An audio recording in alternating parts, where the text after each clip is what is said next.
Влечете се с мен. Да, нагоре съм си избрала ето тази чисто розова тениска, която съм си купувала от Pull&Bear миналата седмица, така че най-вероятно, ако ви хареса, може да я намерите. Моята е в размер S и е така оверсайз. И надолу ще бъда с ето тези дънги, които са с прав кръчол. Те са от един магазин тук в Пазарджик, но не знам дали въобще има още останали. Размерите са просто тъмносини дънки. И да, сега ще ви покажа как стоят заедно.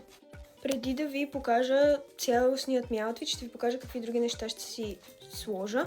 Първо започвам с часовникът ми на Michael Kors. Имам си гривната ми Pandora и тази от Nomination. Винаги си стоя с тях. Слагам си часовникът.